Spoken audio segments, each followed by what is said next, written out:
Good evening, everybody. Good evening. How is everybody today? Yay, are we here to talk about plants? Talk about plants and getting healthy. My name is Natalia Granshaw. I'm the Borough President's Health Policy Analyst. I will be moderating the evening along with a new fellow colleague, Rachel Atchison. So Rachel will come up in just a couple moments and say a couple words. Before we start, I'm going to bring up the panel. Please kindly take your nice, fancy director seats. Kiki Adami from The Veganizer. Omawale Adewale from Black Veg Fest. Doc Beasley from New York City Hip Hop is Green. Dr. Russ, and I'm going to let you say your last name because that's a Dieu. L'homme Dieu. That's a tongue twister for me. And Jimmy Olayos, a physical therapist from Spears Physical Therapy. Oh, and last but not least, I'm so sorry because I don't have him written down, but how could I forget him? David Carter from, I'm so sorry, a former NFL player and big-time plant-based advocate and speaker. Please. Yes. Now, as you will notice, the borough president is not here today. Unfortunately, he had a conflict and he's out of the country. However, he is completely confident that we've got a great panel for you this evening. And don't be dismayed, we're still gonna have a great conversation. We also look forward to seeing all of you for our next meetup, which he will definitely be at. We are recording this, so the borough president will watch this. He will see all your questions and he'll see all your hands. So just because he's not here, the show must go on. And we're pretty confident in this panel we put together today. So Rachel, I'm going to turn it over to you. Yeah, so my name is Rachel Atchison. I am new to Borough Hall and very excited about this, very excited that my first day we have a phenomenal panel for the community. So I wanted to take a minute for you all to introduce yourselves to your neighbors. This is a small movement that's growing very fast, so we need to build it and build upon it with each other. So if you want to introduce yourselves to the left, to the right, front, back, we'll have about 60 seconds to do this.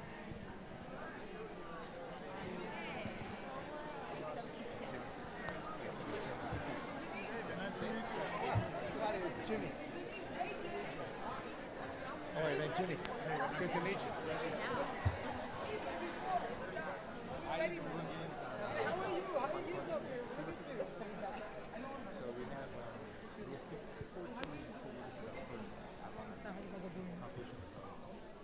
Thank you so much. I hope that begins a friendship potentially amongst audience members. And remember that this is as a meetup event, this is where you meet up with people and you're meeting different folks in this community who are in your shoes, wanting to learn more, etc. So take the time after when there is the taste testing to really get to know folks.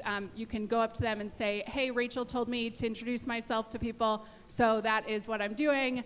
Why are you here at this event? Or something along those lines. Thank you, Rachel. Before we start, I also want to thank some of our partners and our sponsors. WellCare is one of our sponsors this evening. Our sponsor has made some of the food that we have available here today. We also have Grab 'em Snacks, Sophia and Grace Cookies, and Veggie Grub. So after this, you can get some great tastings and samplings of what vegan and plant-based food tastes like. So, hello panel, how are you guys doing today? Great. Come on, don't look so excited. Come on, guys, how you doing? Yeah.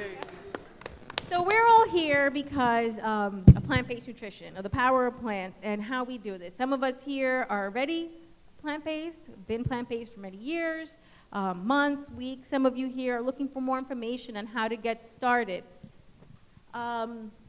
So I'm going to ask Kiki first. Kiki from The Veganizer, and I'm going to let you talk about what you do.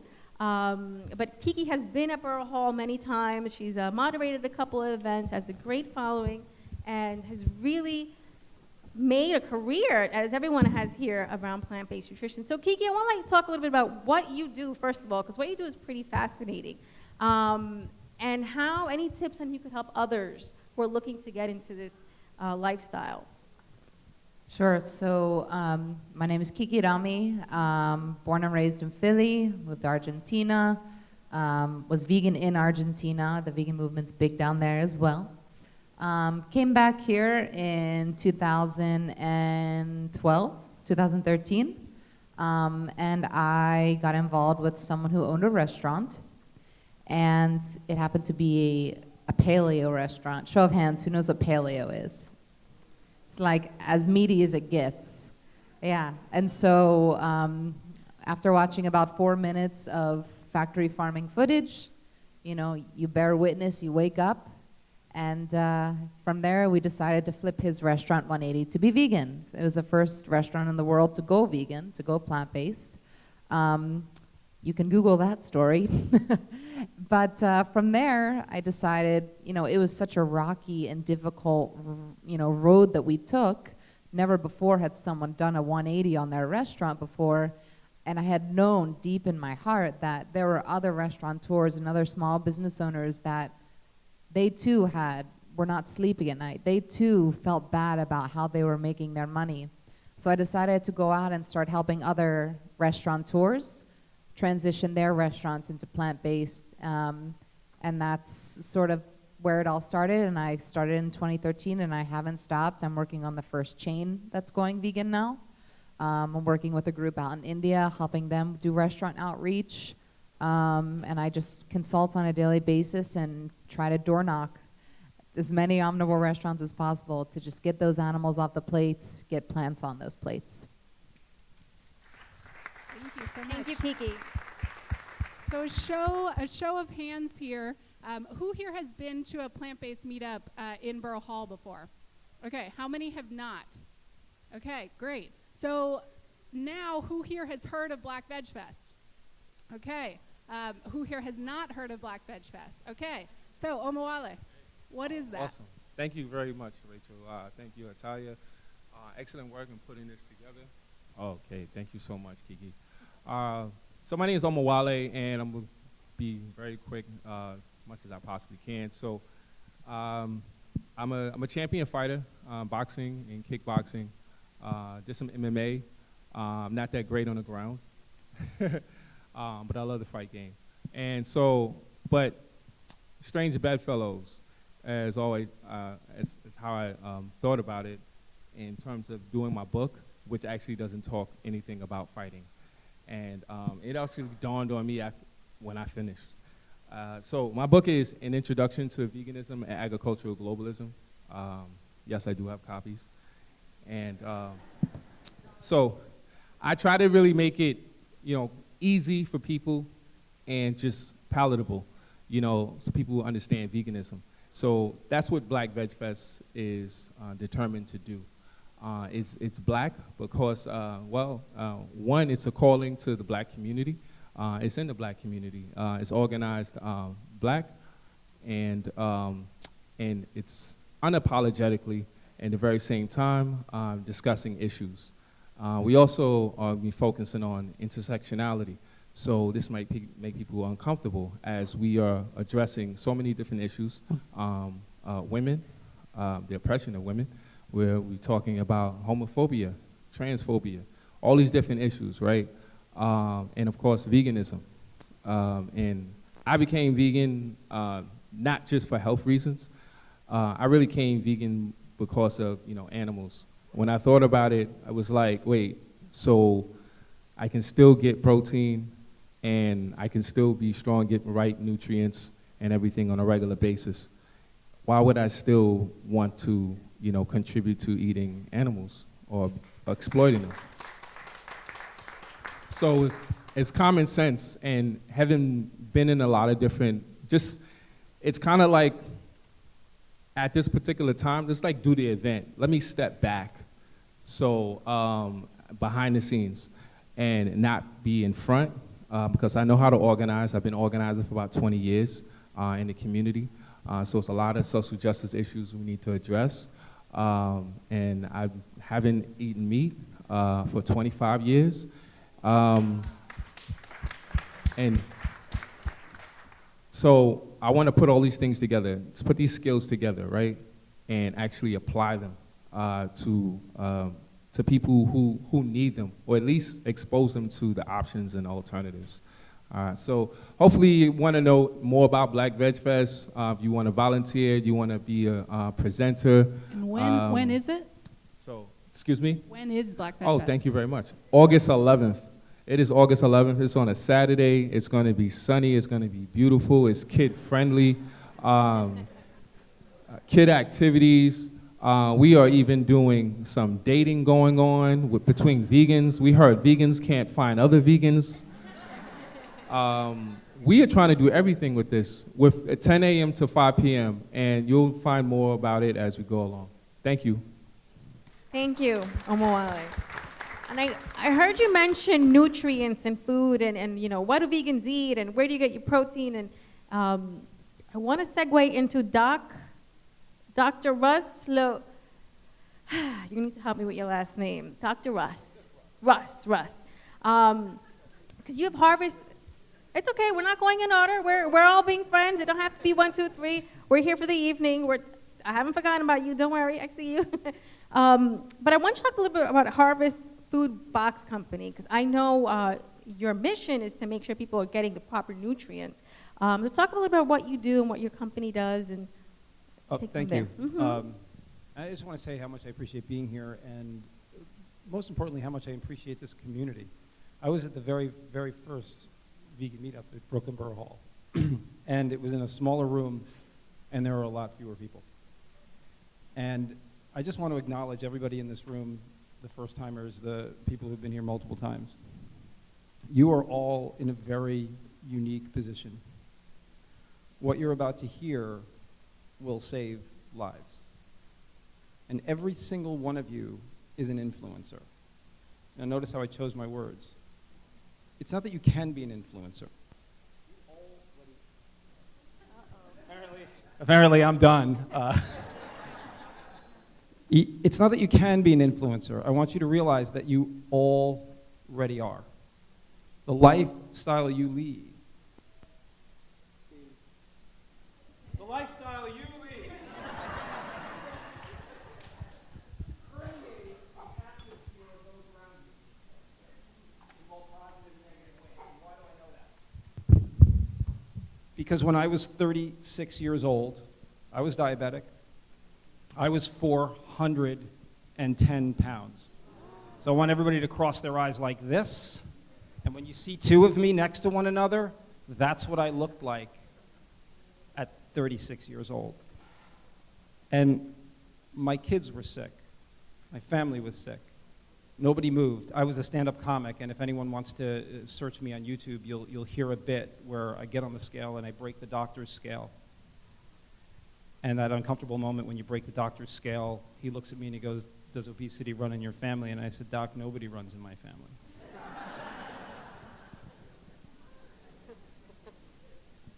And I realized through this journey that I was influencing those around me. I was influencing my patients, I was influencing my family, and just by being here, just by hearing this message, just by starting to adopt this lifestyle, you're going to make changes in people's lives that you will never meet, but you may save lives that you will never know. So just keep that in mind. That's all of you are influencers in this room. And I won't keep the mic too much longer, but I'll quickly tell the rest of my story. By the time I got to be 36 years old and I got to be 410 pounds, I had already lost and gained not 1, not 2, but 300 pounds. How many of you have ever lost weight only to gain it again? Right? I actually got to be 410 pounds while I was on a low-fat diet. I mean, I was really strict with it. I would eat the entire fat-free coffee cake because it was on my diet. How many people have ever done that? So when I lost the 200 pounds, I didn't lose it by going plant-based. I lost it in every unhealthy way I had ever had. But after I lost the weight, I realized it was coming back, and I needed to make a change. And I needed to fundamentally change who I was as a person. And that's how I started to migrate towards a plant-based diet. And I specifically went whole food plant-based because of the research about the health benefits. And then after being a plant-based, leading a plant-based lifestyle, it became a wellness coach, and I started to work with other people, help them to a plant-based diet, and what I realized was it was about the food. So thank you. So David, I absolutely love your story of you going vegan and your journey. Can you share your story with everyone else and kind of why you would recommend it to others? Does this mic work? Okay, just me. All right, so my name is David Carter. Social media, I used to go by the 300-pound vegan. Now I'm not 300 pounds anymore, so I'll just go by David Carter. So I started, so I used to play in the NFL. I was a defensive lineman in the NFL, and I got there eating meat like everybody else. You know, my family even owned a barbecue restaurant, and we had a farm in the South, and we would, kill the chickens and pluck the feathers and eat the chicken for dinner. Like, we were really about that life, right, that farming life. But like I said, I got to the NFL, and I was 305 pounds as a nose tackle. I was playing for the Arizona Cardinals. And then, but I was, 23, and I was suffering from, like, what I like to call old man illnesses, high blood pressure. I was on high blood pressure medication. I had tendinitis. They had me on all kind of anti-inflammatories, painkillers, like naproxen, Celebrex, like ibuprofen, all that stuff. And like I said, I was only 23, suffering from all these old man illnesses. And like my tendinitis was so bad that I couldn't, like, it was hard for me to do push-ups. And it felt like somebody was taking a knife to my elbow and just twisting it around while I was like trying to play. And so I knew, I was like, man, I had to make a change. So I watched the documentary Forks Over Knives, and in the documentary it says, animal products send your body into an instant state of inflammation as soon as you eat it. And when you break down the word tendinitis, tendon means joint, and itis is Latin for inflammation. So I was like, okay, I realized I'm causing my own old man illnesses. So I had to make a change, and that change was going to be through my food. And so I went to the refrigerator and cleared all of the stuff out of my refrigerator. While I was watching the documentary Forks Over Knives, I was drinking a milkshake as I was watching the documentary. I was like, okay, I'm going to pour this out. And just completely from that point on, just switched my entire way of eating and converted my eating habits I converted my current menu. I went from, eating hamburgers and pizza and, tacos. I love Mexican food, so tacos and enchiladas and nachos to vegan nachos and vegan hamburgers and vegan enchiladas and just took the meat out, and I tricked my taste buds and took the meat out and I still had my crunchy, I still had my cheese, my plant-based cheese. I learn how to make a quick and easy cashew cheese real quick, take like 5 minutes, and just learn how to convert my menu into a healthier menu so I wouldn't be missing any of my favorite foods. You veganized it. Straight up. That's how I veganized it.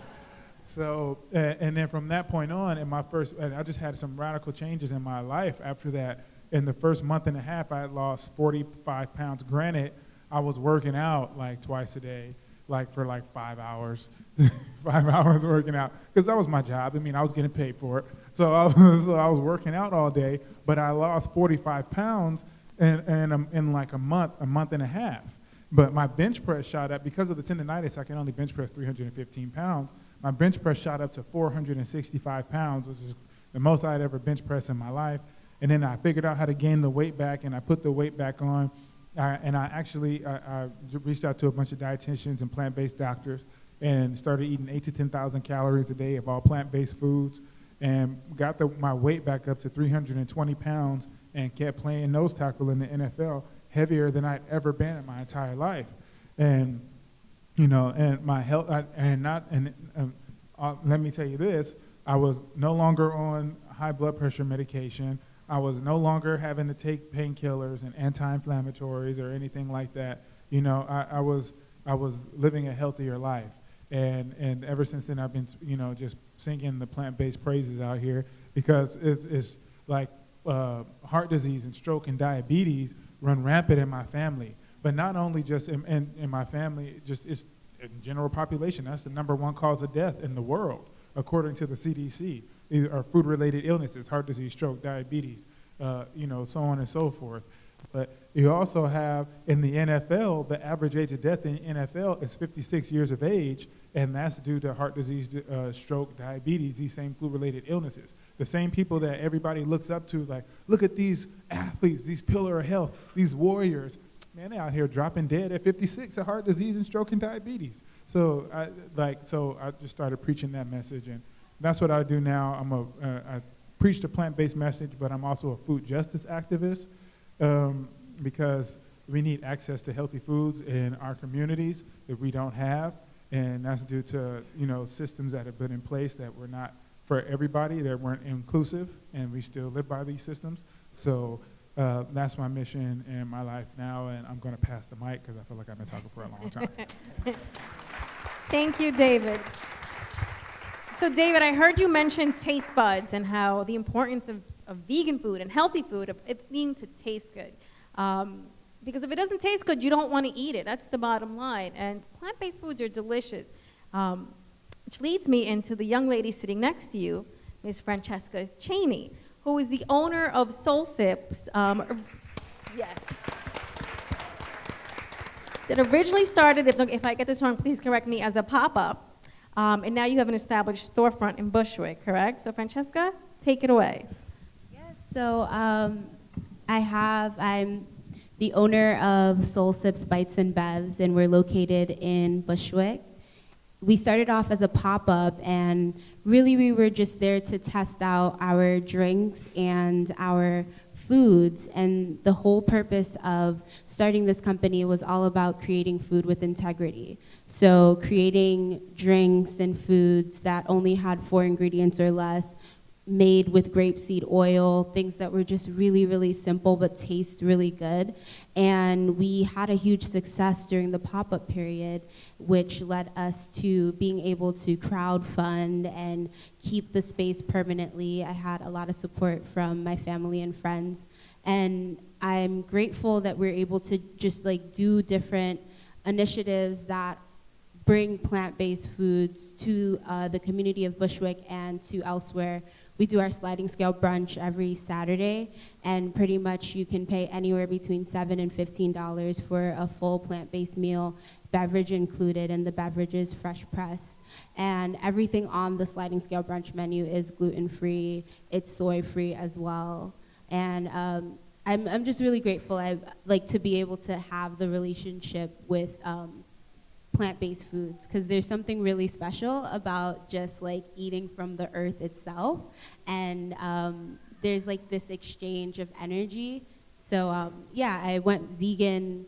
I got exposed to vegan ever since I was younger, because my mom has been vegan for 21 plus years, and she never forced the idea of being vegan on me. She just gave me the tools and the necessities to know what foods were nourishing and what meat could do to your body if you choose to eat meat. And of course, as I was growing up, I chose to eat meat sparingly, and by the time I was in 10th grade, I was just nah, I'm good. So from there I went vegetarian, and then by the time I was 18, I started to dibble and dabble with becoming vegan, and then officially made the choice to just go for it fully by the time I was 20, and I'm 22 now. So it's been great, and I feel much lighter. And my, I think for me, I know actually I was doing so many activities and I was feeling so tired and so sluggish. And now I'm able to pull 18 hours of work at the cafe and come home and feel tired, but it's a different kind of tired. It's not feeling super slumped or anything. I have energy to wake up in the morning because of the foods that I'm eating. Thank you. So Jimmy, we've talked a little bit about food. Can you talk a little bit about the physical aspect on your body, that aspect of health? Sure. I mean, first off, I'm very, very lucky to be here. I haven't been in Brooklyn for too long.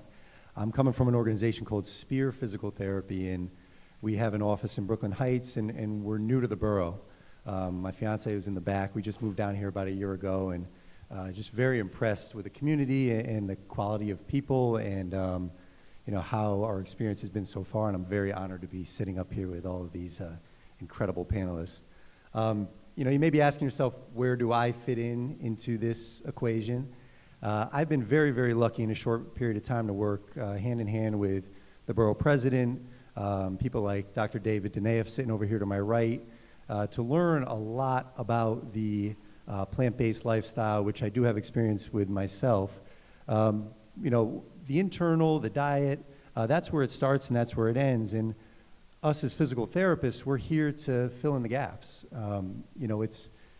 Again, we're talking very internal. I'm talking about getting you moving the right way. And we're us as physical therapists with a doctoral level degree comes in is being very calculated with exercise progressions, being very meticulous with past medical history, really taking into account what you're doing with your body outside of the clinic and tailoring that to getting you moving the right way, both treating chronic pain, anywhere from back, knee, shoulder pain, to just getting patients moving the right way and getting back to a healthy lifestyle. So myself and my team, very, very passionate about that, and again, very, very lucky to work with people like Dr. Denaeff and other individuals like are sitting in front of you to really look at the complete person and treat it that way versus just looking at where do you hurt and be isolated there. So I really, really try to look at the total body. Thank you. Thank you for that. And last, but certainly not least, a friend to Borough Hall, Doc Beasley, from New York City Hip Hop is Green, who is here, I want to say, a little over a month ago, hosting his own event here. And he had a fantastic crowd, really grassroots movement, connecting arts, culture, and the food that we ingest. Making that connection, I think, is really vital because food is not just a silo. It's not just what you eat. It's part of your culture. It's part of your life. And arts and culture, it's the same thing. So, Doc, I'm going to let you take it away. Thank you, Italia.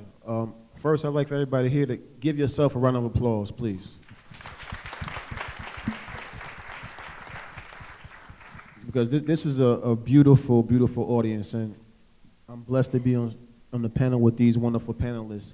But basically, with Hip Hop is Green, and I'm the founder of NYC Hip Hop is Green. Hip Hop is Green was founded by Keith Tucker out of Seattle about 10 years ago. And the goal with Hip Hop is Green is to introduce inner city youth to the benefits of plant-based foods, but to do it, plant-based lifestyles, but to do it in a way, as my son would say, it gotta be litty, Pops. So that's another word to say, make it fresh, make it exciting, and present it in a way to where the youth feel that it's something that they can enjoy as well. So that's very important, especially right now with our hip-hop artists and things of that nature. With Hip Hop is Green, we have people on board such as Stickman from Dead Prez, Cyrock the MC, people like Black Thought. And it's just showing that through art and creativity, we can still be healthy, and it's actually fly to be healthy. Part of our big goal as well is to go into the school systems. Before I became part of Hip Hop is Green, I was working with a group called Giant Thinking and the Bartenders. And we did physical fitness, and we would go to places like Rikers Island, and we would go to places like Spofford, different group homes and things like that. And what I found was that many of the youth who have been labeled with ADD and things of this nature, they really don't have those issues. What they have is they have a nervous energy that has to be channeled correctly.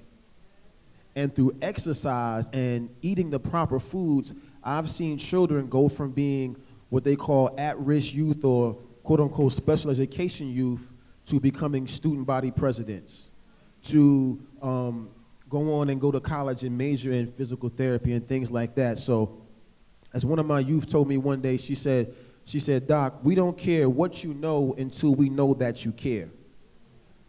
So a big part of Hip Hop is Green is to show the youth that they have adults who care about them.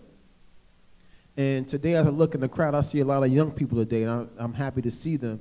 And that's what this is about. It's about creating bridges, not building walls, and then using those bridges to connect all of our skill sets to create our community in a better way. My grandmother used to always say it takes a village to raise a child. Well, guess what? This is our village right here. And with the internet, our village becomes global. So again, I'm happy to be here. I'm excited to meet each and every one of you. And in health, let's move forward. Wonderful. So before we move on to answering your questions, because I really think that these folks are here for you to answer those questions that you came with, I'd like each of you to go down the row and say kind of a tidbit of advice you would give to just your average person who's coming in tonight wanting to learn more about the lifestyle, about actually what you eat, et cetera. Anything you'd like to impart upon them? All right, those 30 seconds of wisdom. All right, I'm gonna tell a quick story. 3 weeks ago, I found out my father had stage 4 cancer. And for 10, 20 years, I've been asking him to give up dairy and meat. So I'm just curious, like, show of hands, who here is a daughter or a son? Yeah, it sucks to get that news. It really sucks. Or if you have a child, imagine giving that news to your child. So each and every one of us can sit here on this panel and talk about how awesome we feel as vegans once we got rid of that nasty stuff that was bringing us down. But it's not just about us. It's about the people who are in our lives that we have to stand on this planet for. We have to be there for them in our best version. So it's not just about just us. So my anecdote is, it's really easy to be selfish, but it's even easier to be selfless. So if you're having that trouble, like making the transition, make the stakes a little bit higher and think about your loved ones. That's my advice.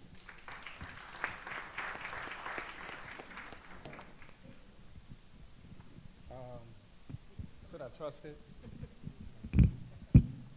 Okay, testing. All right. So for me, I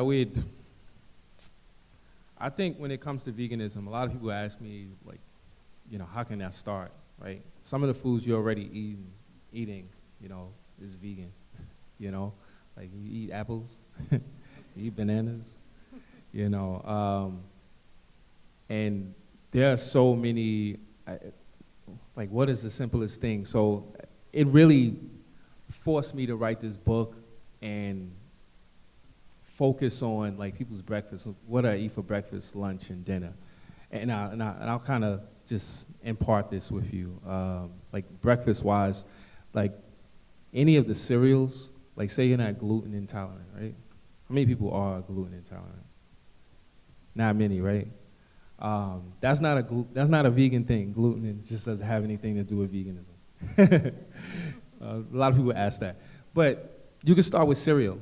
Even pancakes, right? So, and I guess I'll just start with breakfast and end there. And so you can take out the eggs by doing what?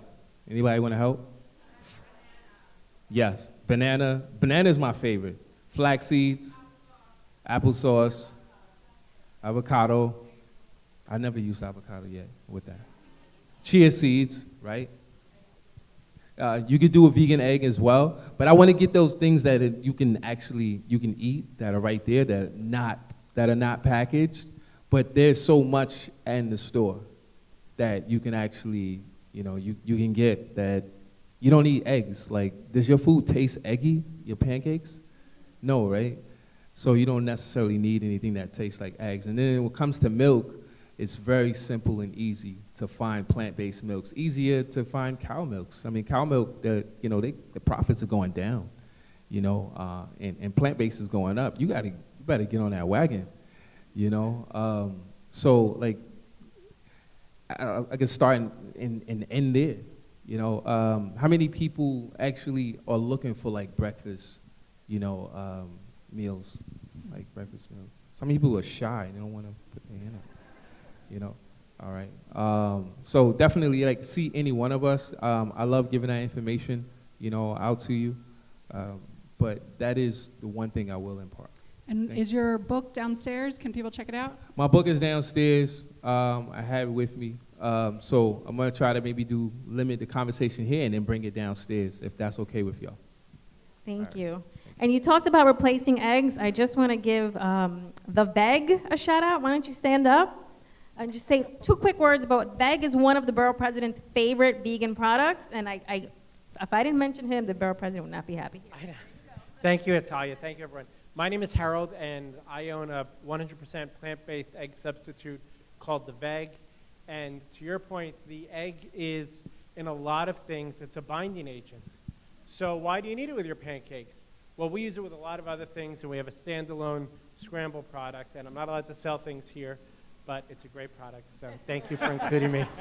Thank you. It's very, very delicious. It tastes kind of like scrambled eggs, kind of acts like it, and it's look them up on the internet. And just to show that we are indeed winning as a movement, not only are vegan egg replacements becoming more and more common, but we are now 10% of the alternative milk market. So we used to be, 10 years ago, I think it was about 2%. Now we're up to 10. It's growing very, very fast, to your point. Go for it, Doc. What I would suggest to people who are starting their plant-based journey, it would be study yourself. You can do that in a couple of very simple ways. Start to take a diary or a journal and document the foods that you eat. And as you document those foods that you eat, when you come back, it's like say you write down what you had for breakfast, and you come back at lunch and then how you feel before you have your lunch. And then before you have dinner, you write back how you feel before you have dinner. And over, I'll say about a 4 to 6 week period of time, you'll start to see, as you look back through your journal, the foods that made you feel sluggish and the foods that gave you certain energy. And then by the simple process of elimination, you can start to eliminate those foods that made you feel not your best. And I think that's a very, very simple way to start to kind of monitor your particular body. Also, I would say start to enjoy the taste of water. I meet so many people, so many youth I meet who tell me, you know what, Doc, I don't like water. Word, you don't like water? Word? Your brain is about 90% water. Not soda, not juice, not, like I tell some of my kids, not Hennessy. It's real. Water. So, again, start to make a journal of the foods that you eat and how they make you feel. Start to increase your intake of water. And last but not least, start to enjoy simple movement, like walking. Instead of taking the elevator, try to take the stairs sometimes. Instead of driving to the store, try to walk. Or if you do drive to the store, park your car a little bit further from the entrance so you can walk. And one more thing, meditation. These are, thank you. These are some simple tools that can aid you and assist you as you start to make that transition to balance your energies out. So for the last, wonderful. For the last 4 panelists, because we want to get to as many questions from the audience as we can, try and do a kind of 30-second pitch to the audience. So first of all, I want to thank Doc. He was like thinking in my head. I think him and I are going to be friends. That's all right. Just imagine something for a moment with me. Close your eyes. Imagine how different the world would be if we could change our behavior. And that's what Doc was talking about. And he's absolutely right. Examine yourself. The quality of your life is going to be determined by the quality of the questions you ask yourself, multiplied by the frequency that you ask, raised to the integrity of the power of those answers, which means you have to be truthful. And that's my 30 seconds. Piggybacking off the last two, I think that everyone's going to expect me to say, get moving, right? Go walk, ride a bike. But what I really want to share is be patient with finding the right healthcare experience, right? right? Not all doctor's visits, PT visits have to be scary, long, bad. Take your time, find the right fit, find the right person that you connect with, because that creates a lot of retention, and it creates a commitment in what you're trying to do outside of what we're trying to do here with a plant-based diet. So find the right experience, and if you need help doing so, come to me.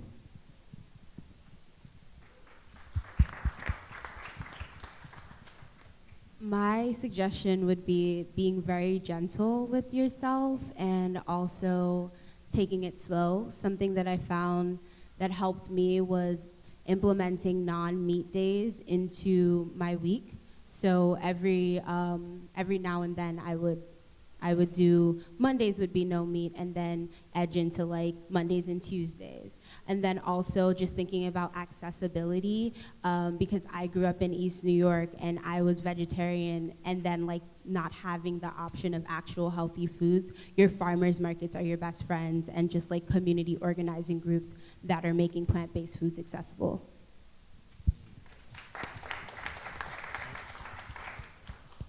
Sounds good. Hello? All right, cool. All right, so mine is don't be afraid to create, right? Don't be afraid to create new dishes. And why I say that is soul food, right? Soul food, AKA slave food, was given to us because, you know, it was the leftovers, right? And so what we did was, our ancestors, what they did was they seasoned it to death, cooked it to death, you know, cooked it for like 5 hours to tenderize, whatever, because you're eating neck bones and pig's feet. That's disgusting, right? It made it taste good. And so, and that was, we needed that in order to survive because we didn't have anything else to eat. Now, we are in that position again where we need to survive because we're dying from like oversalted, overfattened foods, all of these things like that. So we need to, again, recreate our cuisine in order to survive. So don't be afraid to create. Thank you. Thank you, David.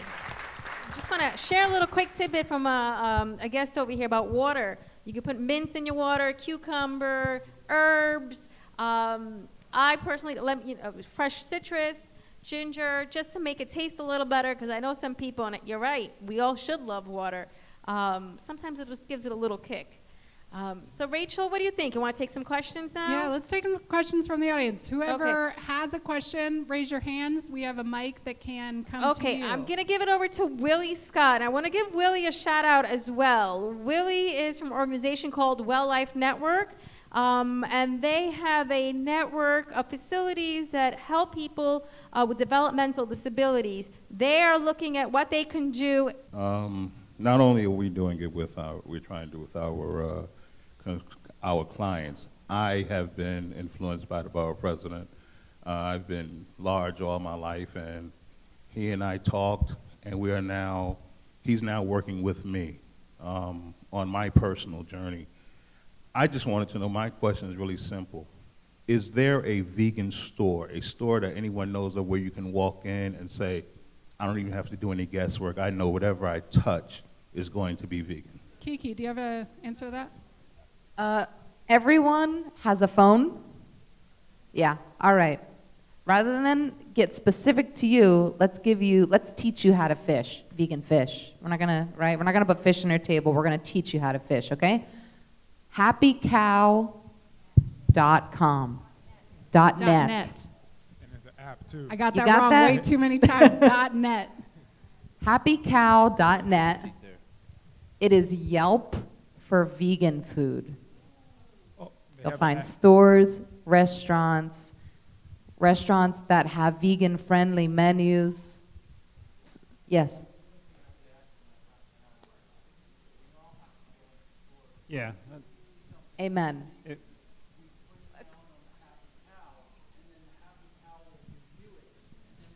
So at the Yes, it's a living site, meaning it exists through contribution of people. So if you find something in your neighborhood and you're living in a food desert, and maybe David can talk about that for a few minutes, there's no options available, no real food available for you, you can let Happy Cow know, and then everyone else who's in that neighborhood now has access to that. It's a living communal site. So happycow.net. I have a little follow-up to Willie's question.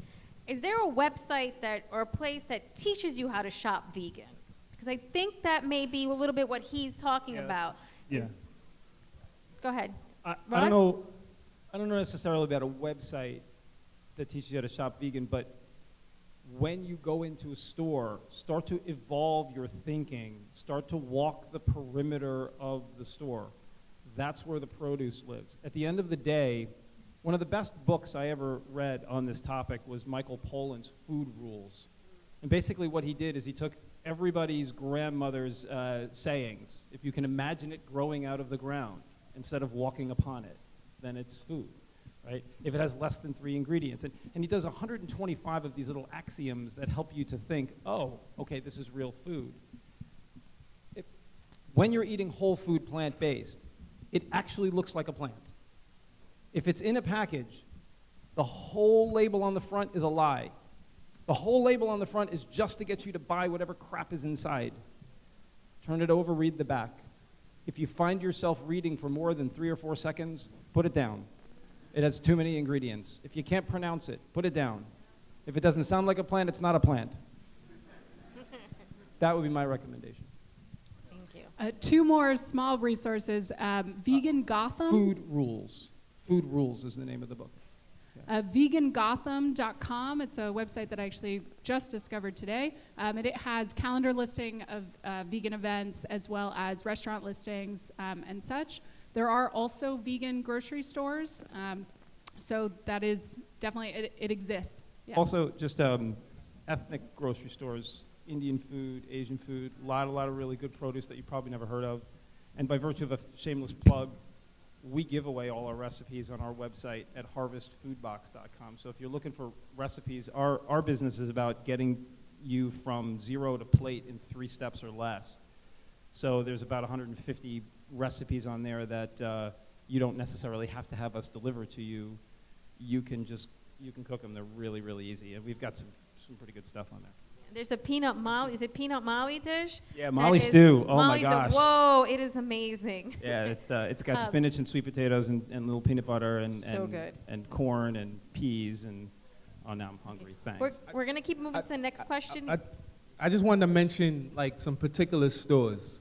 You wanted some particular supermarkets, right? I know the brother's ready to, he was like, when they gonna answer the question? I'm with you, bro. Because some of these health food stores, like, if you don't go in them, they cease to exist. You know what I mean? So we have to do our work and actually go to these spots. You don't have to go out of Manhattan. So I'm going to give you one. There's 90 health food, and they're on Church. And there's another one that's Hebron Health Food Store is also on Church. And just to follow that up, he's absolutely right. If you don't, so it's Nani, N-A-N-N-I, and then Hebron, Hebron. And just to follow that up, he's absolutely right. If you don't patronize these establishments, they will go away. Oh, see, I don't know all that. Google. I know how to get there. I'm sorry. Okay, we're going to go on to the next question. Another question down here in the front. Hi, I'm Natasha. I'm a mental health therapist, and there's a major connection between food and, food and your mental health. Closer to the... I'm sorry, between food and your mental health. So I guess anyone on this stage, can you, go through the process if you ever got mental health counseling or therapy, because it's related to what you're eating, how you're soothing yourself. My wife is in the business with me. Okay. Your mic. My wife is a social worker. And a big part of the work that we do involves the connection between food and mental health, and between exercise and mental health.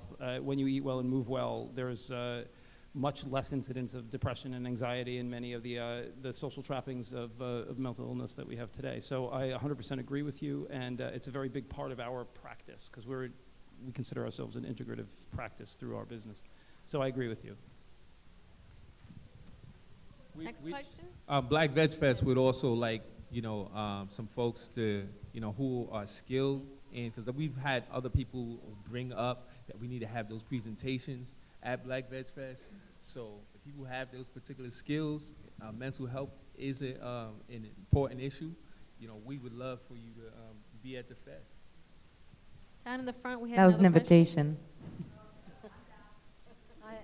I just wanted to respond to the guy who was looking for how could you walk into a store. There's a plant-based dietitian, Jeff Novick, who specializes in how you can go into an ordinary grocery store. They're all on YouTube also. You can go, how to shop in an ordinary supermarket and be plant-based. And Jeff Novick is the name. Okay, thank you. We have a question over here. Gentleman in the hat. Good evening, everybody. As you see, I am very thin, and I'm a diabetic. What can you suggest that I can eat? Because every 4 hours, I'm hungry. And temptation is like right around the corner. Chocolate, sugar, etc. I want something more or less that I can eat that's healthy and keep me full. David, do you have an answer to that? Well, y'all can hear me? All right, first of all, diabetes is not caused necessarily by sugars. It's caused by saturated fat, which goes to your pancreas and shuts off your beta cells, which create insulin and regulate your blood sugar level.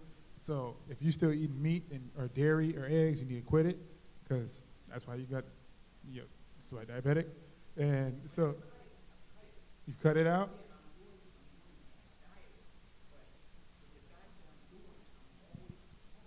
Then eat. Then eat like oatmeal. Eat oatmeal. Eat like beans and rice. Eat avocados. I eat a lot of food, bro. I'm trying to tell you, I eat a lot. So I just eat. And you don't need to worry about gaining no weight, man. You're already tiny, so just keep eating. Yeah. So that's it.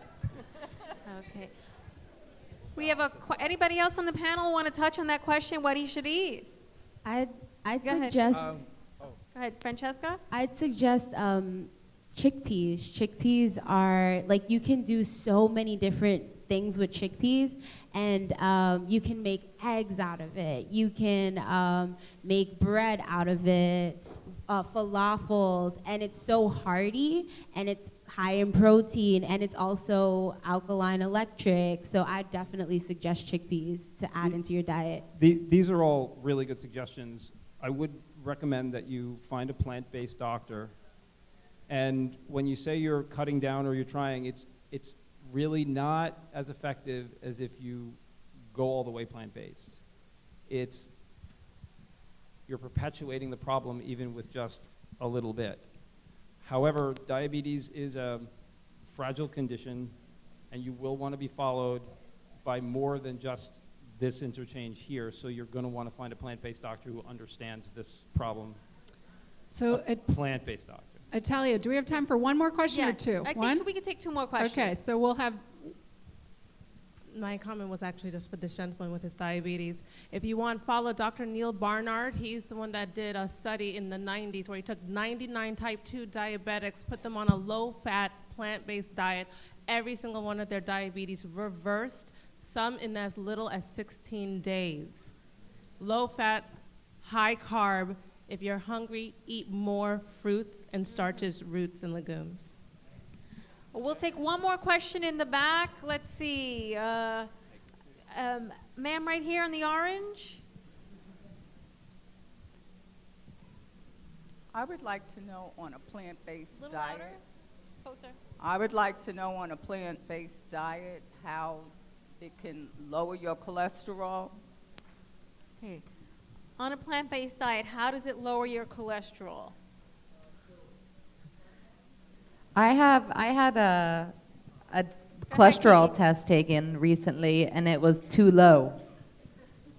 My cholesterol was too low. So they said eat more avocados. So cholesterol doesn't even, the only cholesterol you gotta worry about is in animal fat. That's the only cholesterol you gotta worry about. When you eat a plant-based diet, every cholesterol that enters your body is good. There is no bad cholesterol when you're eating a plant-based diet. You want to talk about this, David? You probably know a lot better than I do. I mean, exactly what she said. The only place you can find, do you drink dairy? There you go. Do you drink dairy? There you go. And that's where that's where you're getting it from. Milk is liquid meat. It doesn't matter. The only place where you can get cholesterol is in animal products. Mike. Sorry. Plus, the place where cholesterol really gets dangerous is an environment of inflammation. So all the animal products that you're eating are causing this inflammation, which actually makes the cholesterol more deadly. So it's not just the cholesterol that's the problem, it's the environment that the cholesterol is circulating in. Does that make sense? That's part of the issue. So thank you everyone so much for coming. Before I pass it back to Italia, I do want to say there's a lot of information here. There's been a lot of information dispelled tonight. If folks leave with one thing, today's Monday. Next Monday, think about going meatless for one day each week. So Meatless Monday is an international movement. It exists. Everyone can hop on board with it. And with that, I'll turn it over to Italia.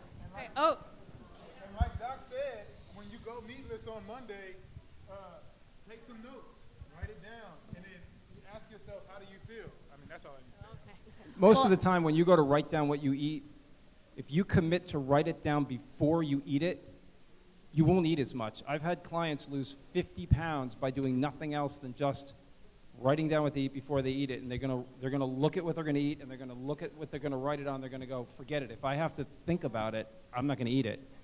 And they lose a ton of weight that way. So that was great advice. Thank you. And one quick thing, someone's asking about plant-based doctors. There's a website, right, for plant-based doctors? So it's plantbaseddocs.com. Plantbaseddocs.com, and that'll give you a directory of plant-based doctors in New York City. I can't answer whether or not they take insurance. That's part of a larger conversation. Yeah, that's part of. So I want to touch on that. That's part of a larger conversation that the Borough President is having with health agencies in New York City. That just because you're certain affluence doesn't mean that you should have access. You shouldn't be the only ones that have access to these doctors. Plant-based nutrition should be accessible to everybody. And it's no secret there are certain neighborhoods in Brooklyn that have the highest rates of chronic diseases, obesity, diabetes, and are also a lower income. And there's a connection there. But just because of that low income does not mean that they should not be afforded that same quality health care. It's something that we're working on, so stay tuned. And on that note, I think we're going to wrap it up. I want to thank all the panelists for being here today, for joining us. I look forward to seeing everybody in August. Go downstairs, enjoy some samplings, talk to your friends, get some numbers, and we'll see you soon. Thank you.